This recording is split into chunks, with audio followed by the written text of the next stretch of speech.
Hey everybody, and welcome back to another episode of Fishing the 262. If you saw my last episode, you are fully aware by now that I recently purchased a LiveScope bundle for my boat. I want to dig into that a little deeper. I want to kind of talk about the whys, and more importantly than that, after we discuss the whys, I'm going to tell you about the how much. How much is a huge topic in the world of fishing electronics. So I'm going to give you a complete breakdown of every dollar that I spent to make this LiveScope bundle happen on my particular boat. I think when you see the numbers, a lot of you are going to realize that this is more achievable than you think it is, and some of you are going to think, boy, maybe I can't do it. But I'm here to tell you, if you want it bad enough, I think at these numbers it can be done. So let's get into the why. The main reason why is simply because I decided I wanted to. I want to learn how to use it. I want to get better offshore. I do love to fish shallow, but on last year's tournaments, I noticed a lot of guys fishing behind me, and a lot of the guys that were fishing behind me, and when I say behind me, I mean behind my boat out deeper, a lot of those guys that were fishing behind me were finishing higher than me for the most part. So I definitely need to get more comfortable, and I need to get better at offshore fishing. There's just no way around it, you guys. So that's a big part of it too. I don't think that LiveScope is the end-all be-all. I don't think it's going to make you win a whole bunch of tournaments. Do I think it's a powerful tool? Yes, I do. Can it help you win tournaments? Absolutely. I view LiveScope as a tool, simply like a mechanic would view a tool. I wouldn't take my truck to a shop that only had standard tools. I'm going to go find a guy that's a certified mechanic, has all the tools necessary to do the job, and to me, LiveScope is just one of those tools. It's not something that I'm going to use all the time. I may not even use it every day that I fish, but I want to have the option there, and I do think it will help me improve on my offshore fishing. I'm just not super strong away from the bank. I can pick up a drop shot with the best of them, but I just need to get better at it, and I think this is going to be a tool that will help me improve, and I think it can help me next year when I return to tournament fishing, hopefully generate a few better finishes. Last year was a mixed bag. We finished 17th in the points, finished as high as second, and I think our worst finish was like 37th or 38th, something like that. So we were all over the board, a lot of middle of the pack type stuff. And I want to improve upon that. I want to do better than that. So I think this is going to be a tool that will help me get better.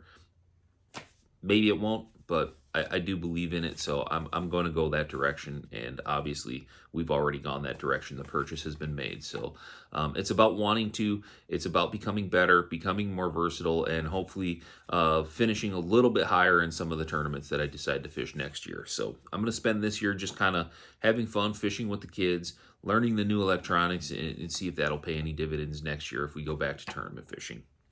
Now, the important part, the part that everybody wants to know about. How much does it cost? The brass tacks of it all. So let's get into it. I got a few notes here. I wrote down everything that I purchased, and I'm just going to run through it with you guys, and then we can talk about where the money can come from, how you guys can potentially get there yourselves if you're wondering, or if you're struggling coming up with the cash. I just do some really simple things to save money, and I think there are things that anybody can do. First and foremost, the LiveScope bundle. They're on sale right now. It was $2,500 at Bass Pro Shops. I bought a 10-inch screen.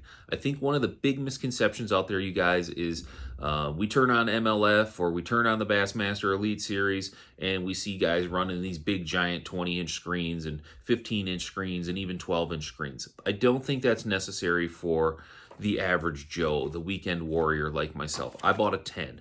It's a LVS 10. So I believe the bundle is, I have it right here, EchoMap Ultra 2 106 SV with the transducer. Came in a bundle for $2,500. So is it expensive? Yes. Is it unachievable? No. Now, for me, I have an additional expense. I run a Lumacraft with a deeper V, and I run a Tarova on my boat. So I ended up buying a pole mount, which was $412. Not everybody's going to have to do that, especially if you run a more traditional bass-style boat. You're probably just going to mount to your trolling motor and call it a day. You're not going to spend that $412. I chose to do it.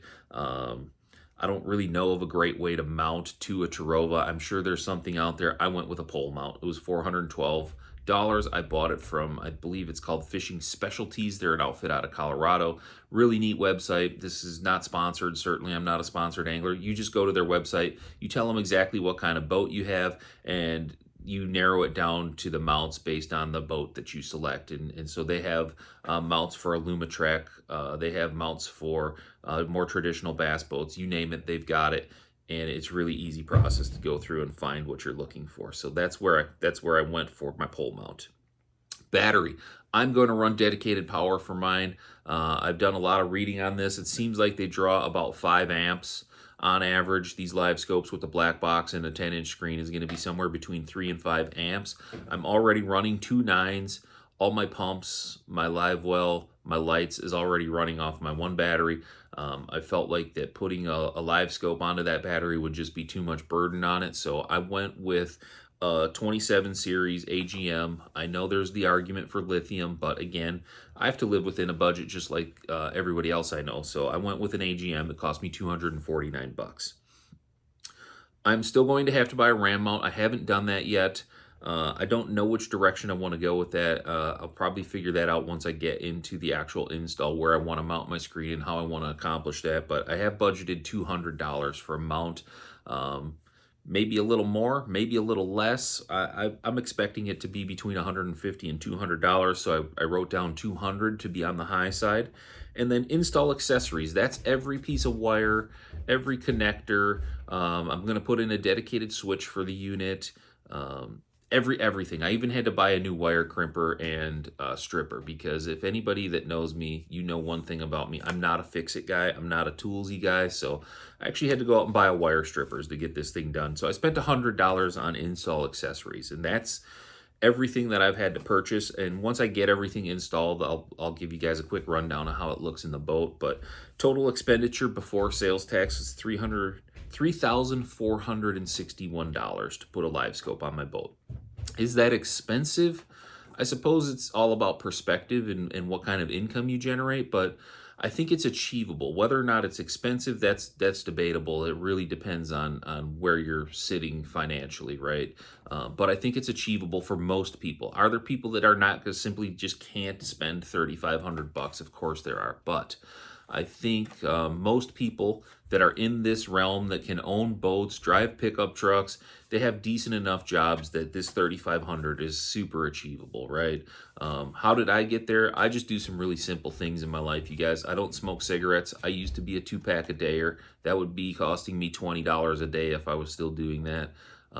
For my financial reasons and my own health, I quit smoking a long time ago, so I'm not spending money on cigarettes. I do not go out to drink in bars. If I drink a few beers, generally I do it at home. I don't like the bar scene. I don't enjoy the bar scene, so I choose not to spend money there. When I'm at work to make money, so probably 3 or 4 out of the 5 days I'm gonna pack a lunch. The average lunch at McDonald's nowadays is like $11. So if I don't do that 4 days a week, on the low end, I'm going to save $40, probably closer to 50 or 60, because a lot of lunches are creeping up towards $15 nowadays. So if you don't spend, just call it $50 a week on lunch, at the end of the year, you got $2,500. There's your bundle right there.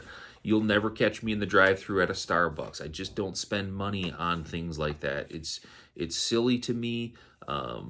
I buy little flavor packets for my bottled water, and I keep them in my desk at work. My company provides free bottled water, and I put those flavor packets in there just to change it up a little bit, and I don't spend money that way. I know that sounds extremely frugal and extremely cheap, but every dollar adds up, and I think between what I don't spend on bottled waters and what I don't spend on coffees and what I don't spend by going out to lunch, I've probably more than paid for this $3,500 investment for my boat without affecting my family's lifestyle almost at all, right? So that's the big thing too that I always look at. If I make this purchase, what kind of impact is it going to have? Is it going to take something away from my kids or something that we need around the house? So I just choose to save and put money off to the side, and when I get to my goal, I go out and buy what I want. And I think that anybody can achieve that, you guys. We can all stop eating fast food.